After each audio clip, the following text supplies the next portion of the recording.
Hey everyone, and welcome to this explainer. Today, we're literally peeling back the layers of the Internet of Things to see what actually makes our connected world tick. We're going way beyond the basic buzzwords here. We're going to uncover the hidden architecture, the communication protocols, and the massive, massive impact of 5G and cybersecurity on the physical systems that run our everyday lives. Okay, so here's our roadmap for today. We're going to start by defining the connected world, then compare consumer versus industrial IoT. After that, we'll dive into the architecture, look at the specific protocols and communication methods, explore the 5G and edge supercharger, and finally, wrap up with securing the cyber-physical world. Let's get right into it. Section 1. The Connected World Defined. So, to kick things off, let's move past that old cliché of the smart fridge. We hear the buzzword IoT constantly, right? But what exactly qualifies something as an IoT device?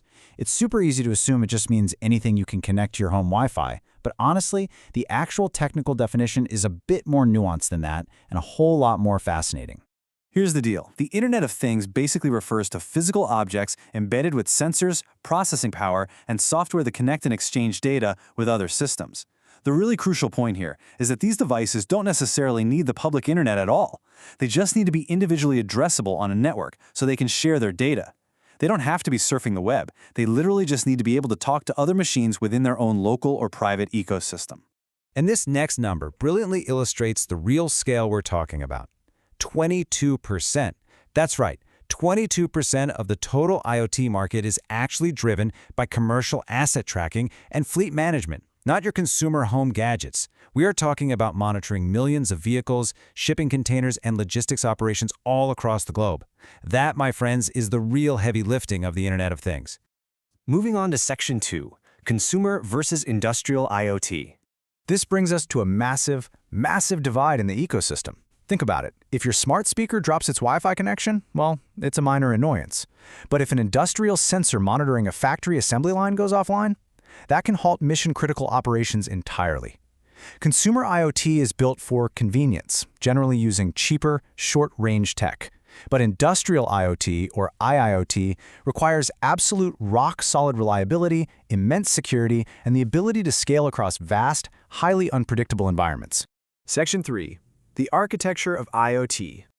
Now let's look under the hood. Every single IoT system basically flows through 4 distinct stages, taking raw physical data and turning it into an actual automated response.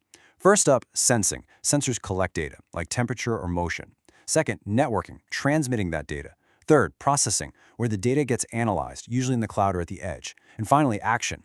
That analysis triggers a real-world response, like sending a medical alert, or say, shutting down a malfunctioning machine before it breaks. But wait, where exactly does all that processing happen? Well, instead of sending every single byte all the way to a centralized cloud, we have something called edge or fog computing. This processes critical information right where it's gathered. By crunching the numbers locally on the device itself, we dramatically reduce latency and strictly limit the amount of sensitive data traveling across open networks. It saves both time and bandwidth, which is a total game changer. Next up, Section 4, Protocols and Communication. So how do these devices actually talk to each other? Well, let's look at the publish-subscribe model. Think of this like a massive postal sorting facility. The sensor, or publisher, drops off a letter, and the central broker makes sure it gets delivered only to the applications that actually subscribe to that specific topic. This model is incredibly popular in IoT because it completely decouples the devices. The sensor doesn't need to know who's receiving the data. It just publishes it to the broker and goes right back to sleep. Visually, the MQTT architecture is just fascinating to look at. Notice how the publishers wake up, send tiny, lightweight packets of data to the broker, and then go right back to sleep to save power. Because so many of these remote sensors run on tiny batteries that need to last for literally years, avoiding constant heavy network connections is an absolute necessity. Similarly, we have the -7 protocol, which gives devices the flexibility to either push data out like a constant beacon or pull data by explicitly requesting it. Depending on whether the device is, say, tracking a fast-moving asset or just periodically checking the soil moisture on a rural farm, engineers can tailor this communication framework to perfectly optimize energy use and preserve that battery life.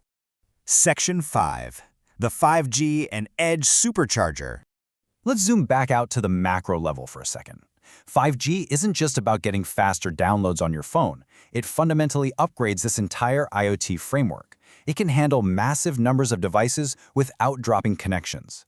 We're talking about allowing thousands of smart sensors in a single square mile, like in a densely packed smart city, to communicate simultaneously, super efficiently, and with incredible reliability, even in really challenging environments. And maybe the most crucial part, 5G cuts response time down to mere milliseconds. That near-zero latency is the difference between a wearable health monitor saving a patient's life in real time versus lagging behind during a critical emergency. When machines are making instantaneous, autonomous decisions, whether we're talking about automated traffic lights or a robotic surgery tool, that near-zero delay isn't just nice to have, it is absolutely critical. And finally, Section 6, Securing the Cyber-Physical. But as you can probably guess, with all this incredible speed and total connectivity comes our most critical challenge yet.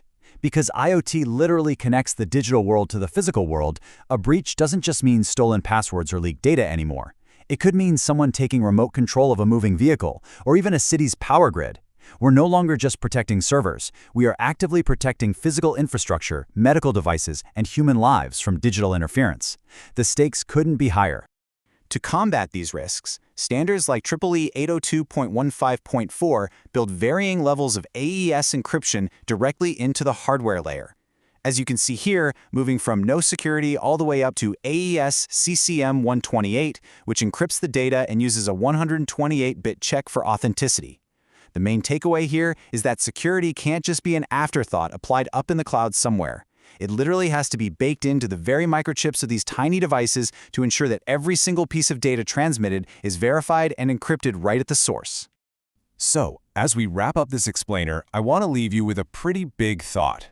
As our world becomes entirely interconnected, how are we going to balance this immense power of total connectivity with the massive security footprint it creates? How will we prioritize securing the very infrastructure we now rely on to survive? It's arguably the greatest technological balancing act of our time. Thank you so much for exploring the Internet of Things with me today. And as always, keep questioning the world around you.